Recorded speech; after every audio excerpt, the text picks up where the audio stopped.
कितनी बड़ी नेमत है अल्लाह ताला की, कितनी बड़ी नेमत है।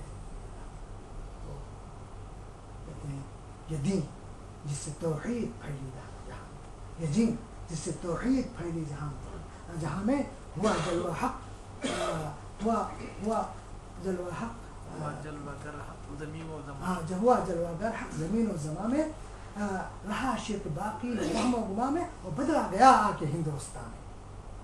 वो शय जिस पे क्या सब लोग थे जिस पे नाजा, वो दौलत भी खो बैठे आखिर मुसलमान। हमने जो एक दौलत मिली थी दीन के हवाले से, तौहीद की और ईमान की, उसको भी हमने ख़त्म कर दिया। एक पढ़ा लिखा इंसान अपने गांव का पुराना हुआ है, पहले प्रधान हुआ करता था, वो आया कहता है पुलिस आया, ये बताइए कि आप लोग पक्के सच्चे मुसलमान हैं कि कुछ वाले मुसलमान हैं जहाँ पर कब्रों पे ढोलक बजते हैं और उर्स होता है, वो बड़ा उसको है, उसको सवाल करने, किसी को भी सवाल करने का हक है। जो गैर मज़हब का भी, आप तो अपने को कहते हैं कि आप लोग तो बहुत बखील हैं, सिर्फ ईद बकरीद मनाते हैं, उनके यहाँ तो रोज़ाना त्यौहार होता है, ताज़ियादारी होती है और ये होता है, और उसको क्या बताएं। भाई कहा भाई हमारे यहाँ कहीं भी नहीं लिखा हुआ, अगर लिखा होगा तो हम भी बहुत बड़ा ताज़िया लाते, अल्हम्दुलिल्लाह अल्लाह ने हमको दिया है, इसके अलावा क्या जवाब दे सकते हैं। वही काम दूसरा करे तो बहुत बड़ा काफिर, वही काम आप करें तो बहुत बड़ा, करे गैर की पूजा तो काफिर, मनाए जो बेटा खुदा को काफिर, कवाकिब में मारे करिश्मा तो काफिर, मगर मोमिनों पर कुशादा है रहा है, परस्तिश करें शौक से जिसकी चाहे। यही हकीकत है। हाल ही ने आज से 135 साल पहले इसको कहा था। उस वक्त उनके खिलाफ कितना वो हुआ, वालीगढ़ तहरीक उठी हुई थी सर सैयद की क़यादत में। उस वक्त उन्होंने तालीमी सुधार और इनको कहा कि ये कौम को करने के लिए उन्होंने कौम का मसला कहा। उस वक्त की बात है। आज तो अल्हम्दुलिल्लाह काफ़ी रोशनी आ गई है, लेकिन उसी रोशनी के साथ कुछ अपने आप को मुतनव्विर और साहिब रोशनी समझते हुए वैसे वैसे बड़े बड़े शैतान भी पैदा हो गए हैं। इनको समझने ना दो अपनी पब्लिक को। बस वो पूछ लिया पीर साहब ने कि ये बताइए, अगर मुहर्रम और ईद एक ही दिन आ जाए तो आप लोग रोज़ा रखेंगे कि इफ्तार करेंगे? वो इम्तिहान लेना चाहते थे कि क्या ये लोग कुछ समझने लगे कि अभी हैं वैसे। कोई कहा कि नहीं, ईद के दिन रोज़ा नहीं रखा जाएगा, इससे इफ्तार किया जाएगा। और कोई कहा कि नहीं, जो है रोज़ा रखा जाए, मुहर्रम को रोज़ा सुन्नत है क्या, तो वैसे में अपना का ठीक है कोई बात नहीं। अरे समझ गया कि अब नहीं, अभी तक समझ रहे हैं ये लोग कि ईद और मुहर्रम एक ही दिन में कैसे जमा हो जाएंगे। ऐसे है मेरे भाइयों, किताब खोल करके दिखा रहे हैं कि ये लिखा हुआ है, वो लिखा हुआ है। वो जो बता रहा है किताब देख करके, वल्लाह ज़िंदगी भर हदीस पढ़ी, मदीना यूनिवर्सिटी में इसी भी ज़िंदगी, आज जो भी है यही पढ़ रहा हूँ, यही लिख रहा हूँ। काश कोई चीज़ मिल जाती है तो चाहते हैं, बहुत कोता है, बहुत सब, लेकिन कहते हैं अमल कर लें कुछ। अरे इतनी हम चीज़ें बताई जाएंगे, उस पर अमल करने की तबीयत नहीं होगी। बस जिस तरह से ज़माना तरक्की कर गया है, वैसे बड़े बड़े शैतान भी पैदा हो गए। शैतानों ने भी पढ़ लिया, जिस तरह और लोगों ने पढ़ करके, पहले तो गांव में छोटे से मदरसे होते थे, कुछ वो होता, अक्सर लोग अपना जैसे बड़े बड़े डिग्री होल्डर हुए, शैतानों ने भी डिग्री ऐसे। अल्लाह ताला हमें किताब सुन्नत पे अमल करने की तौफीक अता फरमाए और इन फंदों से बचाए। मैं कुछ दूसरी ही चीज़ कहने जा रहा था, लेकिन तौहीद और शिर्क से बेहतर मौजू हमारे लिए कोई नहीं है किसी भी वक्त। बहुत बड़े प्रोफेसर अपने दो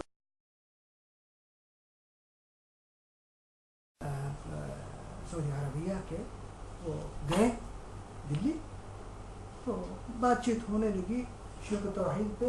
तो कहने लगी आप लोग बहुत ज़्यादा शिर्क तौहीद पे बात, हाँ वही मुवहिद आदमी कहा بہت زیادہ شرک و توحید پہ بات کرتے ہیں آپ لوگ کہ بھائی یہی ہے تمام انبیاء کا مشن، یہی رہا ہے، اور یہ وہ، لیکن اس کا مطلب یہ کہا کہ ہم لوگ اور نہیں بات کرتے، اور بھی بات کرتے ہیں، لیکن شام کی بات تھی اسی وقت عشاء کے بعد، اور صبح جب وہ گئے دہلی دیکھنے کے لیے دوستوں کے ساتھ، تو نظام الدین اولیاء کے یہ قبر پر پہنچ گئے.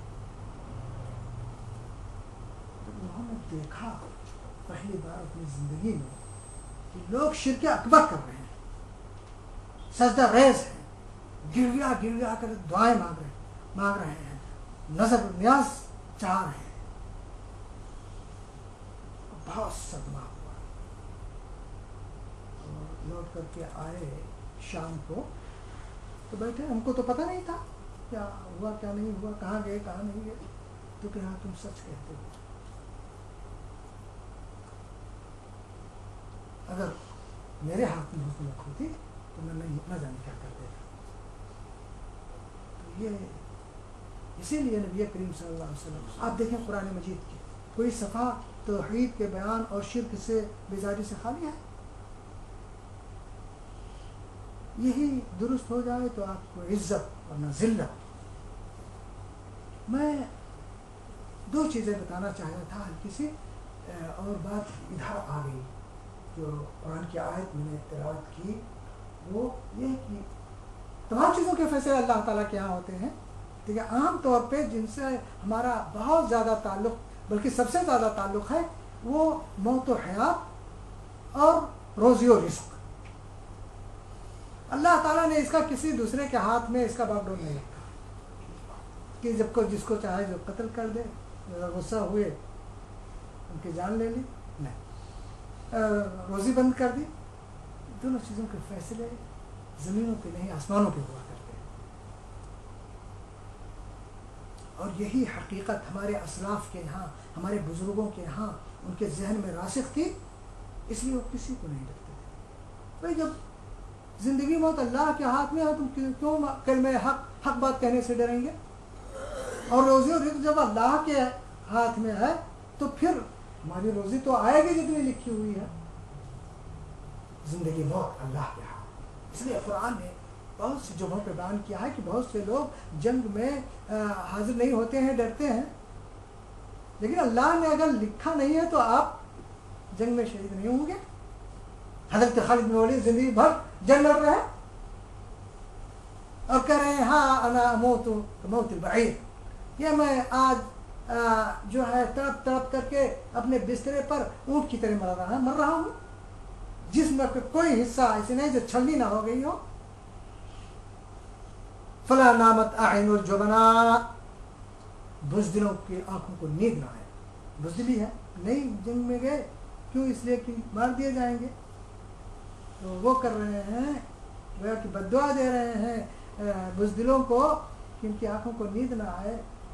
میں تو زندگی میں بہادری کی، زندگی بھر قیادت کی، فوج کی، اور موت مجھے آ رہی ہے بستر پر. اس لیے زندگی موت کی فیصلہ اللہ کے یہاں ہوتا ہے، کوئی نہیں کہ جائے گا انسان تو وہ ہو جائے گا، بالکل نہیں.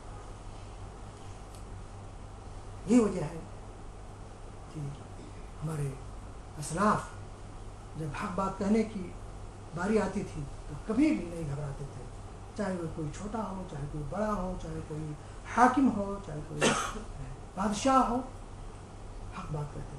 کیوں؟ جانتے تھے کہ یہ ظالم ہے، ممکن ہے قتل کر دے، لیکن نہیں، اگر اللہ نے ہماری زندگی ابھی لکھی ہے تو ہمیں کوئی قتل نہیں کر سکتا. حق بات کریں گے. شخص نے تیمیہ کا تتاری اتنا بڑا ظالم بادشاہ تھا، اتنا بڑا تاتاری، اس کے پاس جا کر کے نہایت ہی اطمینان کے ساتھ ایسی زبردست تقریر کی اور اس کو ڈانٹا اور پھٹکارا. جو اس کے ساتھ، ان کے ساتھ اور علماء گئے تھے، وہ اپنا دور ہو گئے کہ ابھی ان کو قتل کرے گا. تعجب میں جب نکلے وہاں سے، ان کے ہاں وہی دیکھیے، جب وہ نکلے وہاں سے تو دوسرے جو اور علماء گئے تھے اس سے بات چیت کرنے کے لیے، تو وہ لوگ کہنے ان کے ساتھ نہیں جائیں گے، ابھی ابھی راستے میں قتل کروائے گا ان کو سب کو. وہ سب الگ الگ ہو کر کے چلے گئے.